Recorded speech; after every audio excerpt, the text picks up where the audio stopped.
if they successful and they find the product market fit, this wrapping the closed models may not be sufficient. They not necessarily need the best model in the world. They need the model that's sufficient for their use case, that can be tuned to the data that they have and meet their requirements with much cheaper price. NVIDIA did a large non-exclusive deal for around $20 billion to license Groq's inference technology. How do you read that move? I think that people debating how fast enterprises will adopt. Like, if you think it will take a lot of time because of compliance, because products are not ready, I think you'll be surprised how fast it will. Nebius is one of the fastest growing AI startups in the world. They recently signed a $17 billion deal with Microsoft and a $3 billion deal with Meta to supply AI infrastructure. But they also provide a platform and software to help companies that need to build out AI solutions over the coming years. Today, you'll learn about how to use open source technology, inference, and post-training to scale your AI offering. Welcome, everyone. So today I'm joined by Roman Cherin, co-founder and chief business officer at Nebius. And it's a pleasure to be talking to you today. I've been following the company for quite some time, and it's just been amazing to see the growth, particularly with everything coming out around the partnerships of late, which we'll talk about. But it's just amazing, I think, to see this position where Nebius is in, and then also just how exciting the AI infrastructure market is overall. So what we wanted to do today, I think, is really just dive into how AI infrastructure is actually being built and used at scale. But then also, given a lot of the audiences, founders, engineers, executives, go into what does it mean to be leveraging Nebius' technology to deploy AI solutions today and in the future. So Roman, welcome. To start, I think a lot of people listening to this will know you, but please introduce yourself and maybe just say a bit on, what Nebius is, your audience, who you focus on, stuff like this. Yeah, thank you for inviting and kind words in the introduction. I couldn't say better. We are fast-growing AI specialized cloud. We build the full stack infrastructure company, which means we start from building data centers. We have hardware expertise. We are partnering with NVIDIA, for example, to build their service in racks in-house. Then we have a robust software platform, multi-tenant cloud, that helps us to serve a variety of customers in a very, we hope, customer-friendly manner. So we don't just cable, clusters, but we provide the real cloud experience. And then on top of that, we also build platform services, for example, Nebius Token Factory that we just recently launched, which is obviously managed inference platform and post-training platform. And by having this full stack, we build this stack to address different use cases and different profiles of the customers. And we can speak about it later, how we actually segment customers and solutions that we believe they need. And talking about myself, so I was the part of the founding team of Nebius. Before that, I spent 11, 12 years in Yandex, the large Russian-based, Russian-centric, let's say, internet company. I was head of search and then head of maps and navigation there. And in Nebius, most of my work is on the intersection of product and growth.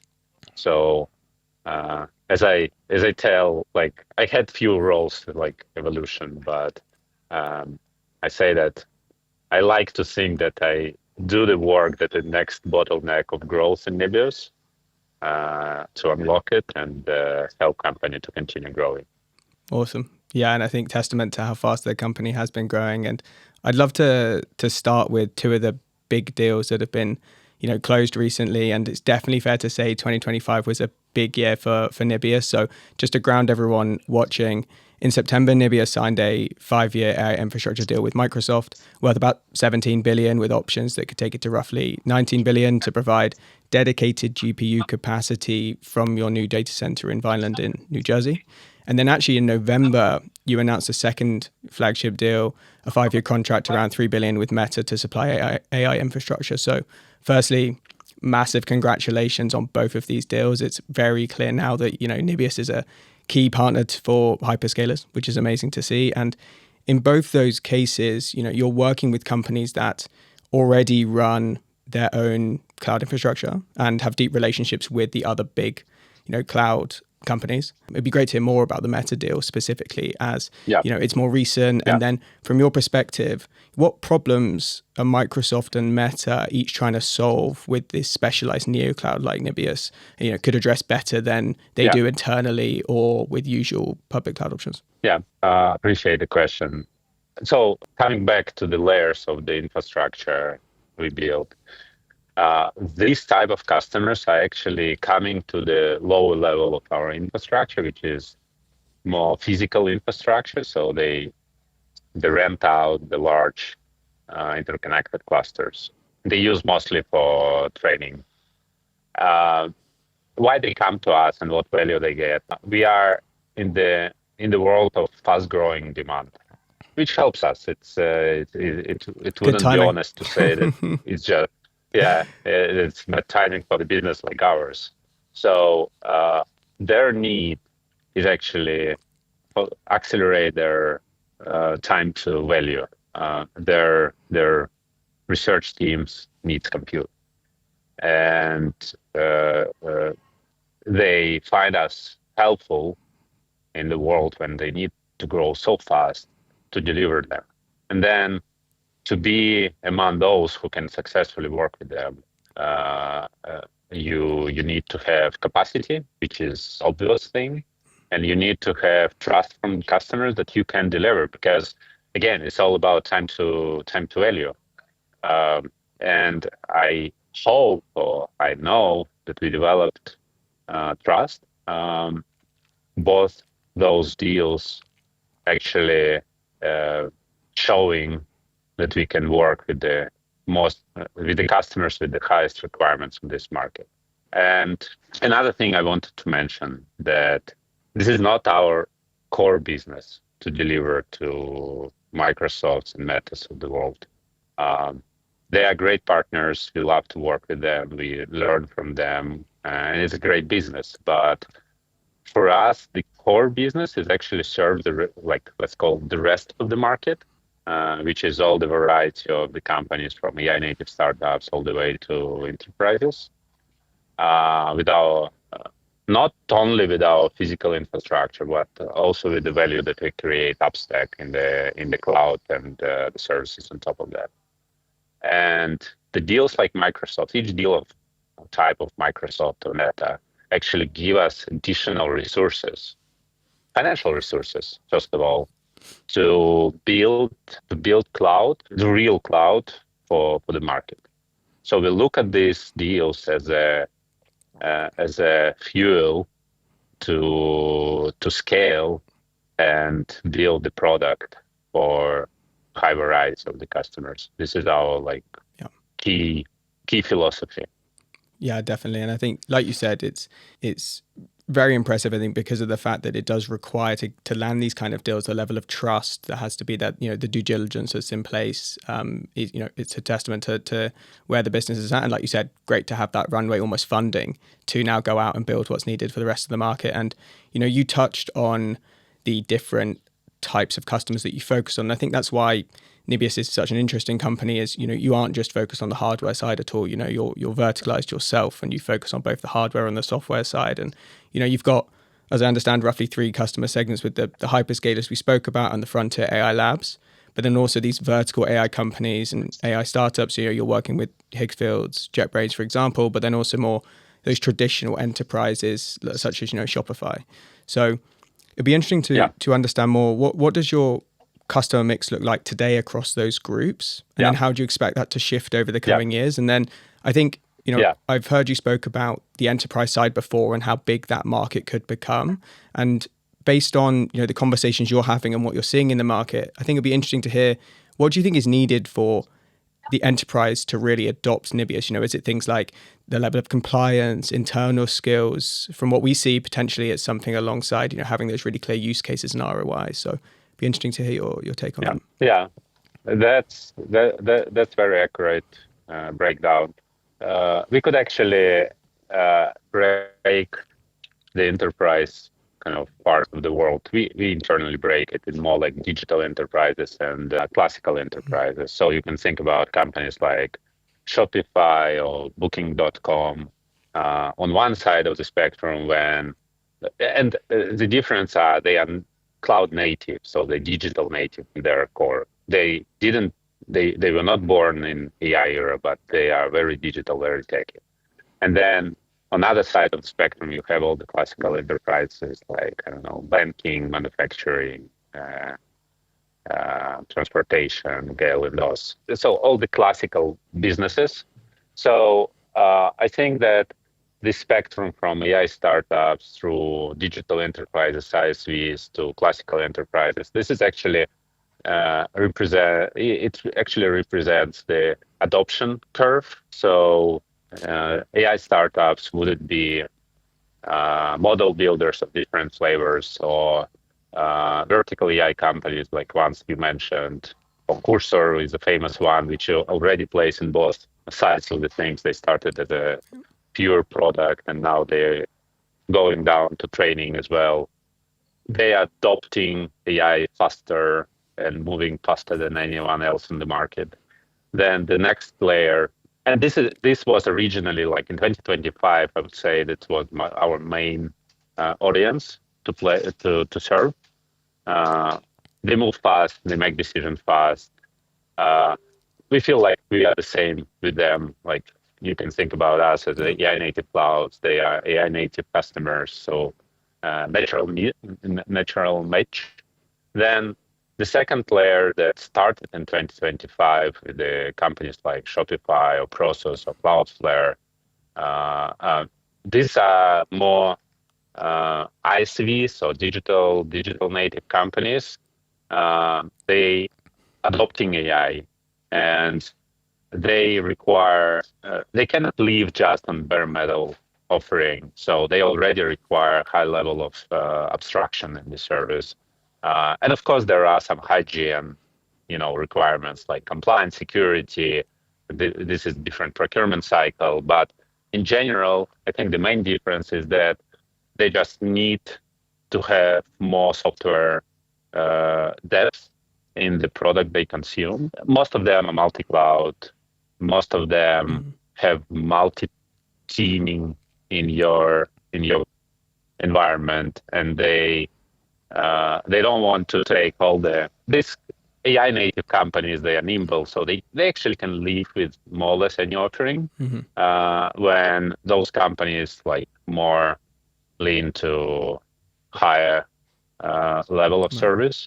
And then the classical enterprises, they are even more have even more requirements and longer cycles, obviously, on the market. So, and the use cases are changing. So if the market of AI natives was mostly training in 2024, it's a mix of training and inference in 2025, then you can think that in enterprises, it's mostly inference because they not necessarily have internal capabilities to build models. So they already looking for building end solutions, agents, or whatever, AI vertical solutions, tuning the models, applying their data, but they don't start from foundation. And they are looking for more mature enterprise-grade platforms to meet their requirements, to deal with their data, to be ready for integration with their environment of the systems and so on and so forth. So for me, it's evolving. Like there are few like vectors, right? This is the curve of adoption. This is the depth of software offering that you need to have in place to actually be relevant for those customers. That's actually the shift of use cases from, if you think hyperscalers coming mostly for large scale training and enterprises are coming mostly for building end solutions. So it's like the spectrum of the use cases this adoption is going through. Yeah, definitely. And I think in relation to the Nebius software layer that you're mentioning, particularly as we go up the enterprise curve and we get more adoption there and they're more interested in inference, for those like that might be listening, that for more context, Nebius has its token factory recently launched, which is basically this managed platform for running and scaling open source and custom models in production, taking care of inference, routing, caching, auto scaling, etc. So these are all the things that these AI native companies and enterprises need to be thinking about as they scale. And I've seen some great use cases as well. So, for example, Process, I know is a partner of yours. They power they're behind some of the world's leading lifestyle and e-commerce brands, and they've achieved up to a 26% cost reduction compared to proprietary models I read, which is amazing results. So I thought, firstly, it'd be good if you could just tell the audience a little bit more about the Token Factory, and then if you could just walk through a story like that brings to life to people, what does it look like for these enterprises and AI companies to adopt Nebius' stack? Yeah. This is also the reflection of our understanding how the software stack should evolve to meet the requirements of the new customers that come into the market. So, and I want to refer back to 3 layers of the offering we have. So the bare metal infrastructure, mostly for hyperscalers, then the multi-tenant cloud infrastructure as a service with the software is mostly for people with the deep AI capabilities, model builders, and going deep in the tech stack. And then the next wave is actually people who build end solutions, vertical AI applications, agents. And what we see on the market, that their journey is quite different from what we see in the previous wave. If you think about any model builder, they actually start from building the model, right? So they go down to the foundation. And then in 2024, and especially in 2025, we see the fast growth of these AI native SaaS companies or adoption in enterprises, when people even don't think in terms of the basic model, right? So people called it, like long time ago, people called it GPT wrappers. So they actually take the model and they build the use case around it. So it was kind of a little bit not pleasant to be GPT wrapper. Kind of, you don't create any value. But now we see that there is a lot of value in actually understanding the use case and finding the right product shape and getting adoption among the customers.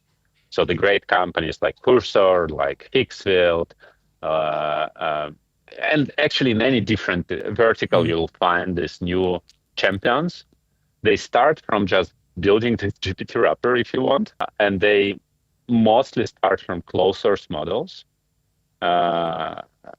Gemini, Claude, OpenAI. Why they do it? Because they don't want to take additional technological risk. They focus on the product, and they just want to make sure that they have the best capabilities in the world to serve the use case. But what happens next is if they successful and they find the product market fit and they get in the growth stage, this wrapping the closed models may not be sufficient. And it may not be sufficient for two key reasons. One is cost performance ratio. So the models that you can get out of the box are perfect, but they may be expensive for your particular case. And the second reason is actually quality. Even if it may not be so obvious, but the generally great models, not necessarily the best fit for the best precision for the particular application that you build. And so in the first case, you want to optimize the price performance, like be in the better place in the price performance quality curve. And then in the second case, the solution is actually bring unique data of your use case, a unique understanding of what is good in your case, and tune the models. We all know that post-training today is a big thing, and everybody is talking about reinforcement learning and tuning the models for the particular use case. So what Token Factory is doing is providing these two capabilities, optimizing the price performance and helping people to apply their data, to tune the models based on open source model. So when people hit this wall of optimization with the closed source ecosystems, they actually need to shift to open source. But open source is not service, right? You can download the serving server from open source. You can download the weights of the model, but then to build system that works on scale within like needed SLA, it's a lot of expertise involved. So we help people to get open source models to solve these two main issues of quality and price performance as a service, as a managed service, if you want. It's similar to managed databases in the cloud. When you may have your own DBA that knows back and forth all the optimization, all the techniques to extract the quality from the service, or you can consume it as a service, as a managed service provider. So we are the managed service provider for inference and post-training. And our customers are the customers that need to do it on scale. And the nice examples, the use cases that you also mentioned, when there is a lot of upside, is coming because we help our customers to optimize, not in average, but for their particular use case. If process has their particular use case, they not necessarily need the best model in the world. They need the model that's sufficient for their use case, that can be tuned to the data that they have and meet their requirements with much cheaper price. And this order of magnitude optimization, it's not the rare case in the customers that we see. So you can see like performance and performance or latency or price going down in tens or even hundreds %. So this is what we built, managed platform that help people operate, build their service on top of open source models as a service, and scale inference and apply data. Yeah, and I think it's also like a question we hear a lot is, if you're executive CIO, product, etc., when to choose closed source models, when to choose open source models. And I think it's a good proof of, and people also debate, what's going to happen, who's going to win, closed source, open source. I think it's clear that there's a market for both, and it's really just about, as you're scaling, when does it make sense to switch? When do you need to optimize? When do you need the best models in place? Yeah, I think that and we also see it. There are a lot of use cases where people never switch from closed models. For example, if you need the smartest model in the world, for the use cases, I don't know, like you build, even in coding. In the coding, there are different tasks, right? So in auto completion, you need the lowest latency, but you don't need the largest model. But if you have a task to refactor the big piece of code, and you can launch it, and you can go drink coffee for 20 minutes, and this task is actually worth hundreds of dollars or thousands of dollars. You don't care because the value is there. So you not necessarily need to replace it. But then if you go in a more standard use cases, or you need low latency, or you need very, very specific quality, then it's time to switch. But again, we mostly see it's happening on the scale.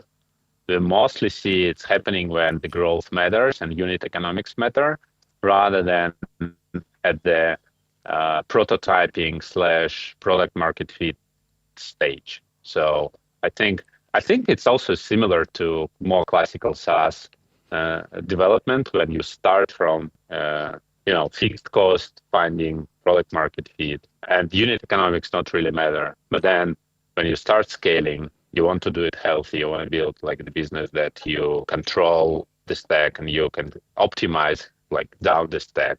And that's where the open source models come and play. It's also may happen from different perspectives, like data sovereignty or data control, but I don't put it here just because it's the most, debatable topic. So I think that some customers, obviously, in some industries, make this choice not because of technological, but more because of, security and compliance and safety reasons. But it's a separate discussion. Yeah, definitely. And I think as part of this managed service as well, I think it's worth calling out. It is managed. You have your own development team that you're working with. These different companies, and I hear a lot about teams that the engineers really like building with Nebius. Sometimes a lot better than these bigger cloud platforms. And I wanted to ask, what do you think drives that? Is it the hands-on support, API design, docs, orchestration layer? You guys just focus very heavily on it. What is it that creates such a good experience there? And I suppose, why do you focus on creating such a good experience? Yeah. So again, thank you for being so nice to us. What I've heard. I think that there are situational reasons and fundamental reasons. So the situational reasons, we obviously try to be very focused on the customer. We don't have hundreds of thousands customers yet, and we really take very seriously working with the customers very closely. But we'll see how long we'll remain it. And, of course.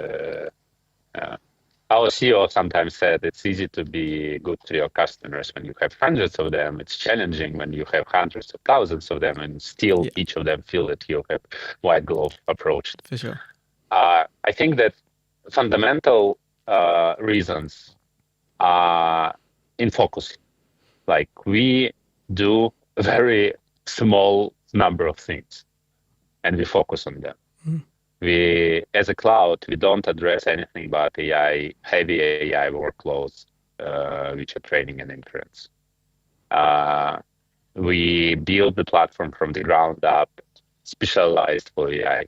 How we design data centers, what hardware is there, how we design and build software layer, everything with idea that it should be sufficient, excellent for these specific workloads. We don't need to generalize too much. We don't have legacy. It also helps.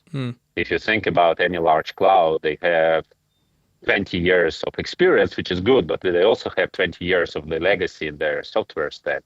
So we can move faster, we can move more focused because we don't have that legacy. So I think that all described as a focus. Our customer-facing functions are also more focused, because when we talk with the customer, we don't talk about all types of workloads, and we can, again, focus our expertise in customer care, in professional services, even in the sales kind of process, on how people consume AI-centric cloud. So all in all, I think it's all about focus. It's all about being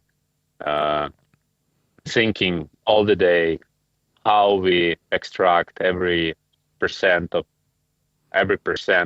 efficiency for our customers in what is important for them in AI use cases. Definitely. And I wanted to also touch on, obviously right now it's important to be focused on creating that really good developer experience, but I'd say 2025 felt like the beginning of the AI agent era, and 2026 it feels like will be where it begins to dominate and start to become more in the picture, create serious ROI for companies, etc. And I think when talking about what the future looks like, I think a lot of interactions with infrastructure won't just come from humans, but they'll also come from agents.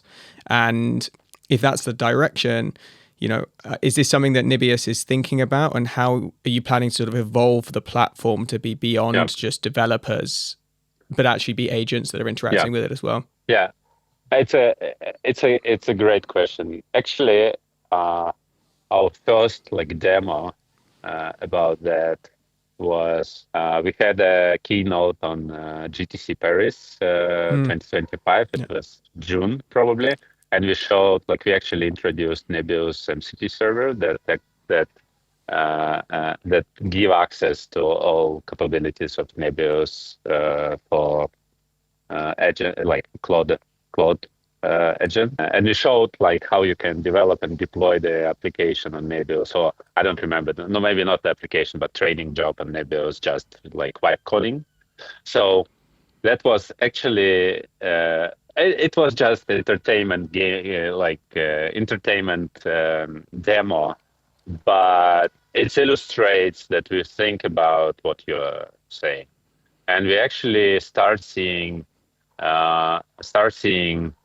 demand on, for example, kind of sandbox environment for the agents. So maybe not yet the full cycle development, but for example, if you develop the agent, the coding, you need to have the environment for repeatable tests and runs of what you do. And I think that our approach of, again, building the platform, not just physical infrastructure, when we are API first, when we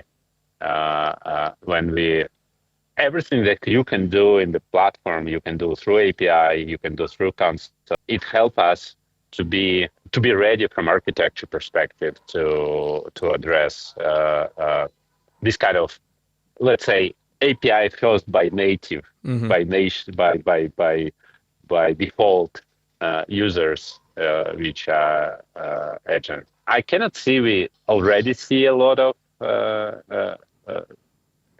push from customers that direction, but it will definitely come. And I think that at some point we see this year integrations with the coding ecosystem, let's say, like cursors, lavables of the world, triplets of the world. When how do we deploy? How do we operate what is built in that ecosystem? So again, it will start from probably smaller and easier applications, but will gradually evolve. Yeah, definitely. Yeah, I think an interesting space to watch, and it'll be interesting to see how much it picks up next year. And I think like it was also just almost a surprise, I think, at the beginning when the MCP protocol got released, how fast that picked up, and people are getting so much value out of that ecosystem. So no doubt that will continue, and it'll be interesting to see how that side evolves. I think another topic actually that I wanted to touch on is NVIDIA's recent deal with Groq. So for context, NVIDIA did a large non-exclusive deal for around $20 billion to license Groq's inference technology. How do you read that move? Is it, it clearly underlines how important inference has become. How do you think about, inference and the future of inference in that context? And, how can Nebius think about, differentiating itself over the coming years from an inference side? Yeah, it's a great question. I think that there is no too much reach of this. I think NVIDIA wants to make sure they will lead the inference game long term. And they acquired a strong, I don't know in which order, strong technology, a strong team that proved that they can build architecture. And what they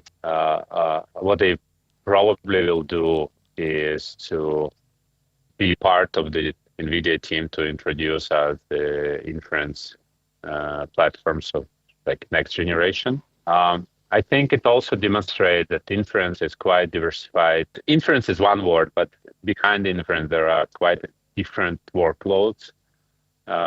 You need to have products to run super large reasoning models, and at the same time you need to have the product run smaller, super low latency models where latency and price are the key.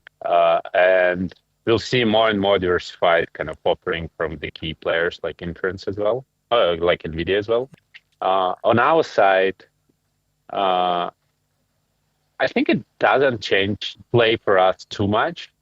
I think our game is actually building service on scale, and we'll obviously adopt the new generation of the products from NVIDIA. We are among the first who will introduce Vera Rubin. That also will be a big step in inference game, not only in training, But again, where we create the value is building infrastructure at scale and make it reliable, operational, and cost efficient, and then building software stack on top of that. So the better underlying silicon, the better underlying platform, the more use cases we can serve, the better. So it's all good. Yeah. We are looking forward to see the new products just coming online, be available at scale.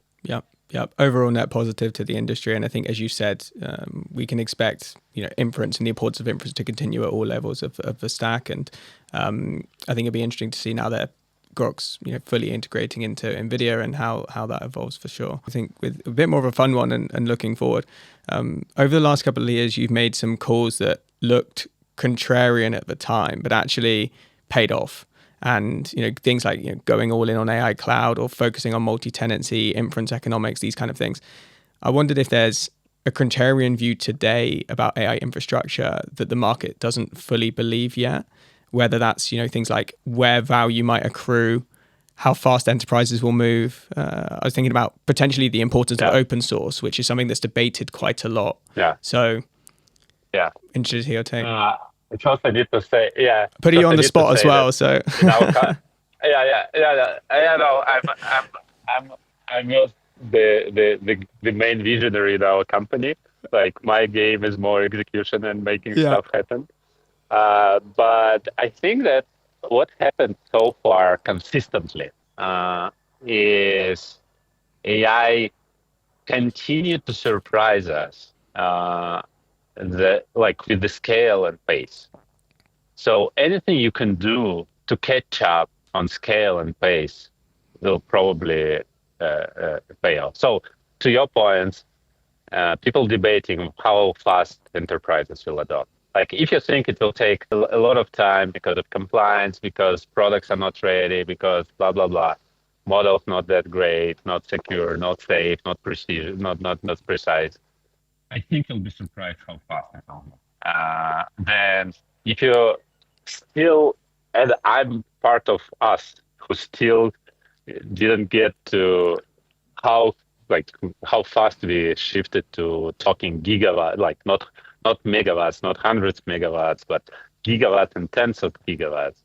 We'll probably be again surprised when we'll go to even higher level of consumption and the scale of what AI requires. If we were surprised in 25 how many new unicorns we've got in this vertical AI GPT wrappers sphere, like how many companies moved from 0 to 100 million ARR, everybody liked to advertise it. We did it faster than anyone before. Exactly. Then 1 week later, someone again. Redraw the graph. I think we'll continue to see that. We'll see the companies that generate billions and then tens of billions revenue, and we'll see like not only unicorns and decacorns, but the new largest companies, new enterprises that grew from that space. And it will happen again faster than we probably anticipated. So I think that like my feeling, which is a bit of frustrating and like all the time you feel the FOMO and you don't move fast enough, is that it goes larger and larger and faster. Yep, spot on. And I think it's just going to be so interesting to see this next wave in particular, because I believe the same as you, it's going to happen faster than we expect. And we're already seeing such change from AI, and it's just these more AI native companies that have really started to adopt this. When you see enterprises at scale having, full AI adoption, full inference post-training on specific product verticals that they've released, the world's going to look very different. And so I think that's, we're right at the frontier, and it's an exciting time. Yeah. Great stuff. Look, absolutely. Yeah, I think that's all we have time for. But Roman, thank you so much. It's been an amazing opportunity and great to chat to you, and very excited about next year for Nebius and positioning you guys for the enterprise wave as well. Yeah, thank you. Thank you. Great discussion. Thank you for the question.